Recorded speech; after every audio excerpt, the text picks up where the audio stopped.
అందరికీ నమస్కారం. నిత్రా తెలుగు క్యాలెండర్ దియా స్టోర్ పాఠకులకు శుభోదయం. ఈరోజు 21 తారీఖు డిసెంబర్ 2025 శ్రీ విశ్వవసనామ సంవత్సరం పుష్యమాసం హేమంత ఋతువు దక్షిణాయనం శనివారం. తిథి శుక్ల పాడ్యమి ఉదయం 8:12 వరకు. తదుపరి విధియ. నక్షత్రం పూర్వాషాఢ తెల్లవారు 3:14 వరకు. తదుపరి ఉత్తరాషాఢ.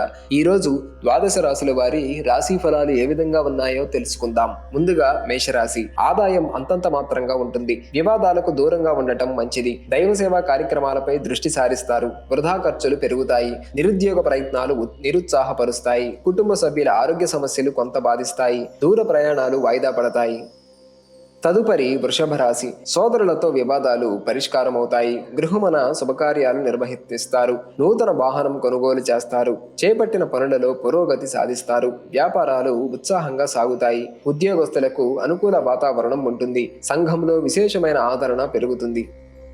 తదుపరి మిథున రాశి. కుటుంబ సభ్యులతో శుభకార్యాలలో పాల్గొంటారు. నిరుద్యోగుల కష్టం ఫలించింది. నూతన అవకాశాలు అందుకుంటారు. వ్యాపార విస్తరణకు పెట్టుబడులు సమకూరుతాయి. ఉద్యోగాలు ఉత్సాహవంతంగా సాగుతాయి. సన్నిహితుల నుండి కొత్త విషయాలు సేకరిస్తారు. స్థిరాస్తి వివాదాలు పరిష్కారం అవుతాయి. తదుపరి కర్కాటక రాశి. కొన్ని వ్యవహారాలలో ఆలోచనలు కలిసి రావు. చిన్ననాటి మిత్రులతో అకారణ వివాదాలుంటాయి. బంధువర్గంతో మాట పట్టింపులుంటాయి. వ్యాపార ఉద్యోగాలలో నిరాశ తప్పదు. దూర ప్రయాణాలు వాయిదా పడతాయి. చేపట్టిన పనులలో ప్రతిబంధకాలుంటాయి. నూతన రుణ ప్రయత్నాలు చేస్తారు. తదుపరి సింహరాశి. ఉద్యోగాలు ఆశించిన రీతిలో రాణించవు. కుటుంబ వాతావరణం గందరగోళంగా ఉంటుంది. దూర ప్రయాణ సూచనలు ఉన్నవి. వ్యాపార వ్యవహారాలు మందగిస్తాయి. ఆధ్యాత్మిక చింతన పెరుగుతుంది. చేపట్టిన పనులలో జాప్యం కలుగుతుంది. ఆర్థిక వ్యవహారాలు అంతంత మాత్రంగా ఉంటాయి.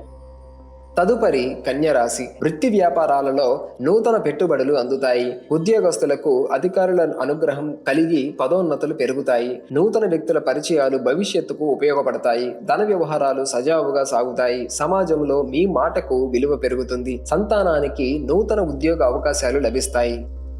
తదుపరి తులారాశి. చిన్ననాటి మిత్రులతో సేవా కార్యక్రమాలలో పాల్గొంటారు. మొండి బాకీలు వసూలవుతాయి. ఉద్యోగాలలో మీ పనితీరుతో అధికారుల నుండి ప్రశంసలు అందుకుంటారు. ఇంటా బయట పరిస్థితులు అనుకూలిస్తాయి. వ్యాపారాలు విస్తరిస్తారు. సోదరులతో స్థిరాస్తి వివాదాలు పరిష్కారం అవుతాయి. నూతన వస్తు వాహనాలు కొనుగోలు చేస్తారు. తదుపరి వృశ్చిక రాశి. బంధుమిత్రులతో ఒక వ్యవహారంలో వివాదాలు తప్పవు. చేపట్టిన పనులు మధ్యలో విరమిస్తారు. వ్యాపార ఉద్యోగాలు సామాన్యంగా సాగుతాయి. గృహ వాతావరణం చికాకుగా ఉంటుంది. పుణ్యక్షేత్రాలు సందర్శిస్తారు. ఆర్థికంగా కొంత గందరగోళ పరిస్థితులుంటాయి. దూర ప్రయాణాలు వీలైనంత వరకు వాయిదా వేయటం మంచిది. తదుపరి ధనుస్సు రాశి. ఇతరుల వ్యవహారాల్లో జోక్యం చేసుకోకపోవడం మంచిది. సంతాన విద్య ఉద్యోగ ప్రయత్నాలు మందకొడిగా సాగుతాయి. కుటుంబ సభ్యులు మీ మాటతో విభేదిస్తారు. వృత్తి వ్యాపారాలలో శ్రమ తప్ప ఫలితం కనిపించదు. ముఖ్యమైన పనులు వాయిదా పడతాయి. దూర ప్రయాణ సూచనలు ఉన్నవి. తదుపరి మకర రాశి. ఉద్యోగస్తులకు పదోన్నతులు పెరుగుతాయి. కొన్ని వ్యవహారాలలో సొంత నిర్ణయాలతో ముందుకు సాగడం మంచిది. ఆత్మీయుల నుండి అందిన ఒక శుభవార్త ఆనందం కలిగిస్తుంది. నూతన వాహనం కొనుగోలు ప్రయత్నాలు ఫలిస్తాయి. నూతన కార్యక్రమాలకు శ్రీకారం చుడతారు. వ్యాపారాలు లాభసాటిగా సాగుతాయి. తదుపరి కుంభరాశి. ఆరోగ్య విషయంలో అశ్రద్ధ చేయటం మంచిది కాదు. ముఖ్యమైన వ్యవహారాలు మందకొడిగా సాగుతాయి. ఉద్యోగస్తులకు అధికారులతో సమస్యలు ఉంటాయి. ధన వ్యవహారాలలో ఇతరులకు మాట ఇవ్వడం మంచిది కాదు. వృత్తి వ్యాపారాలు ఆకస్మిక నిర్ణయాలు మార్పు చేయడం వలన నష్టాలు తప్పవు. తదుపరి మీనరాశి. వ్యాపారాల్లో ఆశించిన విధంగా రాణిస్తారు. చేపట్టిన పనులు సజావుగా సాగుతాయి. ఉద్యోగస్తులకు పదోన్నతులు పెరుగుతాయి. నిరుద్యోగులకు ఒక వార్త ఊరటనిస్తుంది. దూరపు బంధువుల నుండి అరుదైన ఆహ్వానాలు అందుతాయి. ఉద్యోగమన శుభకార్యాల నిర్వహణపై చర్చలు చేస్తారు.